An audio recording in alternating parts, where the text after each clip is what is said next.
জাতির এক একজন নির্দিষ্ট স্রষ্টা আছে। বলেন বাবা, খ্রিস্টানদেরকে যদি জিজ্ঞাসা করি স্রষ্টাকে বলবে যীশু খ্রিস্ট, যদি বৌদ্ধদেরকে বলি তোমার স্রষ্টাকে বলবে গৌতম বুদ্ধ, যদি মুসলমানকে বলি বলো তোমার স্রষ্টাকে বলবে আল্লাহ। কিন্তু আপনিও হিন্দু আমিও হিন্দু, আমি যদি আপনাকে জিজ্ঞাসা করি বলেন আপনার স্রষ্টাকে বলতে পারবেন না, কারণ নির্দিষ্ট কোনো স্রষ্টা হিন্দুদের মধ্যে পাওয়া যায় না।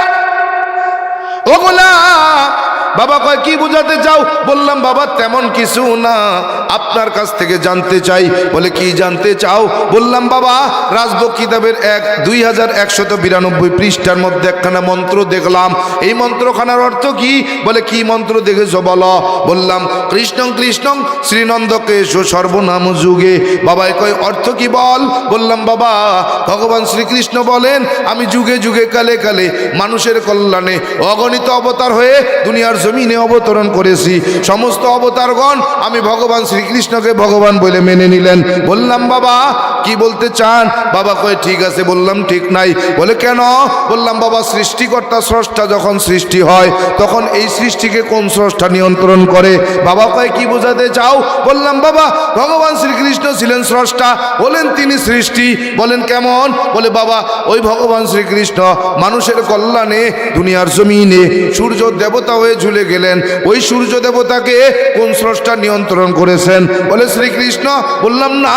বলে কাকে বলতে চাও? বললাম বাবা শ্রীকৃষ্ণ যখন স্রষ্টা ছিলেন সৃষ্টি হয়ে মানুষের কল্যাণে সৃষ্টি হয়ে গেলেন, এই সৃষ্টিকে যিনি নিয়ন্ত্রণ করেছেন তিনি আর কেউ নয়, তিনি হলেন মুসলমানদের আল্লাহ। বাবা কয় কেন বুঝো না? আরে যেই আল্লাহ সেই তো ভগবান। বললাম না না, আল্লাহর ভগবান এক হয় না। বলে কেন? বলে বাবা ভগবান এমন এক সত্তা জায়গা কাল পাত্র ভেবে হয় পরিবর্তন, আল্লাহ এমন এক সত্তা জায়গা কাল পাত্র ভেবে নাই তার কোনো পরিবর্তন। বলে কেমন? বললাম বাবা বাংলাদেশের বাঙালি বাংলা ভাষায় কথা বলি, মাতৃভাষা বাংলা। বাংলাদেশের হিন্দুরা যখন তার স্রষ্টাকে ডাকে কি বলে ডাকে? বলে ভগবান। ইন্ডিয়ার জমিনে যেই হিন্দুরা বসবাস করে মাতৃভাষা হিন্দি, হিন্দিতে কথা বলে, হিন্দি ভাষায় যখন ইন্ডিয়ার হিন্দুরা তার স্রষ্টাকে ডাকে কি বলে ডাকে? বলে ঈশ্বর। বললাম বাবা আমেরিকার জমিনে যেই হিন্দুরা বসবাস করে ইংরেজিতে কথা বলে, ইংরেজি ভাষায় যখন হিন্দুরা তার স্রষ্টাকে ডাকে কি বলে ডাকে? বলে গড। বলে বাংলাদেশের ভগবান, ইন্ডিয়া গেলে ঈশ্বর, আমেরিকায় গেলে হয় গড। জায়গা কাল পাত্র ভেবে হয় যার পরিবর্তন তার নাম ভগবান।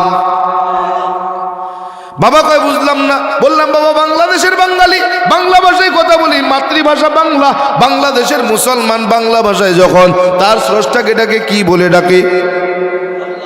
কি বলে ডাকে? বললাম বাবা ইন্ডিয়ার জমিনে যেই মুসলমানগুলো বসবাস করে হিন্দি ভাষায় কথা বলে, হিন্দি ভাষায় মুসলমান যখন তার স্রষ্টাকে ডাকে কি বলে ডাকে? আমেরিকার জমিনে যেই মুসলমান বসবাস করে ইংরেজিতে কথা বলে, ইংরেজি ভাষায় মুসলমান যখন তার স্রষ্টাকে ডাকে কি বলে ডাকে? আল্লাহ এমন এক স্রষ্টা জায়গা কাল পাত্র ভেবে হয় না তার কোনো পরিবর্তন। পৃথিবীর জমিনে যেই দেশেই যাবে সেই দেশেই আমার আল্লাহ এক। বাবা কয় বুঝো না কেন? যেই আল্লাহ সেই ভগবান। বলে কেমন? বলে বাবা বলো আল্লাহ লিখতে কয়টা শব্দের প্রয়োজন? বললাম 4। আলিফ লাম লাম হা। বলে ভগবান লিখতে কয়টা শব্দের প্রয়োজন? বললাম 4। বলে ভগবান। বলে 4 শব্দ 4 শব্দ। বলে শাব্দিক অর্থে আল্লাহর ভগবান নাই ব্যবধান। বললাম না না, যদিও শাব্দিক অর্থে আল্লাহর ভগবান এক, আর্থিক অর্থে আবিধানিক অর্থে আল্লাহর ভগবান এক নয়। বলে কেমন? বলে 4 হরফে আল্লাহর অস্তিত্ব পাওয়া যায়, 4 হরফে ভগবানের কোনো অস্তিত্ব নাই। বলে কেমন? বললাম বাবা ভগবানের ভ যদি বাদ দিয়ে থাকবে কি? বলে গবান। বলেন বাংলা ডিকশনারি থেকে গবান শব্দের অর্থ? বলে গোবর। কি? পাক না না পাক? পবিত্র না অপবিত্র? বাবারে কই বাবা আপনার ভগবান কিন্তু নাপাক হয়ে গেল। বলে আল্লাহও থাকবে না। বলে কেমন? বলে আলিফ লাম লাম হা, যদি আলিফ বাদ দাও থাকবে কি? বলে লাম লাম হা। বলে এইবার কোথায় তুমি আল্লাহরে পাবা? আসেনি লিল্লাহি মা ফিস সামাওয়াতি ওয়া মা ফিল আরদ। আল্লাহু আকবার।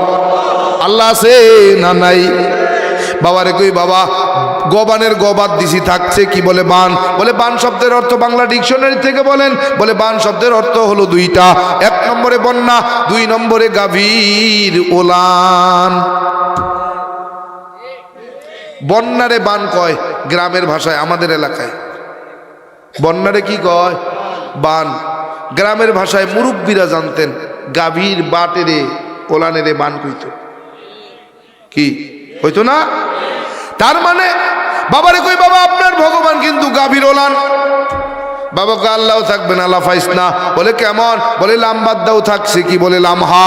বলে আল্লাহরে কেমনে দেখাবা? আসেনি আল্লাহ, লাহু মা ফিস সামাওয়াতি ওয়া মা ফিল আরদ। আল্লাহু আকবার। আল্লাহ আছে না নাই? বাবারে কই, বাবা বানের বাদ দিলাম থাকবে কি বলে ন। বলে ন শব্দের অর্থ বাংলা ডিকশনারি থেকে বলেন, বলে ন শব্দের অর্থ দুইটা। এক নম্বরে গ্রামের ভাষায় আমরা যখন গণনা করি 5 6 7 8 9 10, এক নম্বরে 9, দুই নম্বরে নাই। তার মানে বুঝা গেল ভগবানের কোনো অস্তিত্ব নাই। বলে আল্লাহ নেই। বলে কেমন? বলে লাম্বাদ দিছি থাকবে কি বলে হা। বলে হার মধ্যে কেমনে আল্লাহরে প্রমাণ করবা? আসেনি ওয়াল্লাহুল্লাযী লা ইলাহা ইল্লাহু। আল্লাহু আকবার। আল্লাহ আছে নাকি? বাবারে কই, বাবা শুধু এখানেই শেষ না। বলে কোথায় আর কি আছে? বললাম বাবা উত্তরায়ণ বেদটা খুলবেন। বাবারে কই দিছি, বাবা উত্তরায়ণ বেদ খুলেন। বলে কি আছে? বলে উত্তরায়ণ বেদের মধ্যে একখানা মন্ত্র আছে, বলে লা ইলাহা তিপাপম ইল্লু ইলাহা পরম পাদম জন্ম বৈকুণ্ঠ অপয়নুতি তজপিনাম মুহাম্মদ। বলে মানে কি বল? বললাম বাবা ডক্টর বেদ প্রকাশ উপাধ্যায় তার লিখিত গ্রন্থ কল্কি অবতারে 33 নম্বর পৃষ্ঠায় তিনি ব্যাখ্যা করেছেন। তিনি বলেন, ও হিন্দু মানুষ, যদি তুমি নিজেকে সত্যিকারের হিন্দু পরিচয় দিতে চাও, এই মন্ত্রের দুইটা অংশ মনে প্রাণে মেনে নাও। এক নম্বর লা ইলাহা তিপাপম ইল্লু ইলাহা পরম পাদম। যদি তুমি পাপ থেকে মুক্তি পেতে চাও, পাপগুলোকে পুণ্যের দ্বারা পরিবর্তন করাতে চাও, 12 মাসে 13 জন খোদা, 33 কোটি দেবদেবী, তুলসীর গাছের তলায় 64 কোটি ভগবান ত্যাগ করো, লা ইলাহা ইল্লু ইলাহ নামক কালেমা পড়ে মুসলমান ধর্ম গ্রহণ করো। 2 নম্বর জন্ম বৈকুণ্ঠ পরিণতি তজপিনাম মুহাম্মদ। আর মৃত্যুর পরে যদি ওই বৈকুণ্ঠ নামক স্বর্গ তুমি পাইতে চাও, যেই স্বর্গে গেলে ক্ষুধার যন্ত্রণা লাগবে না, যেই স্বর্গে গেলে পানির পিপাসা লাগবে না, যেই স্বর্গে গেলে গাছের পাকা ফল ছুটায় খেতে কেউ বাধা দেবে না, যেই স্বর্গে গেলে বয়স কোনোদিন বাড়বে না, যেই স্বর্গে গেলে কোনোদিন অসুস্থ হতে হবে না, যেই স্বর্গে গেলে কোনোদিন তুমি মারা যাবে না, যেই স্বর্গে গেলে আবার দুনিয়ায় ফিরে আসা লাগবে না, ওই স্বর্গে যদি যেতে চাও এমনি যাওয়া যাবে না। অপরিণতি তজপিনাম মুহাম্মদ, মুহাম্মদের জীবন আদর্শ তোমার জীবন আদর্শ বানাও। এই দুইটা কাজ করলে তুমি হিন্দু। আর যদি একটাকেও অস্বীকার করো তুমি হিন্দুও না।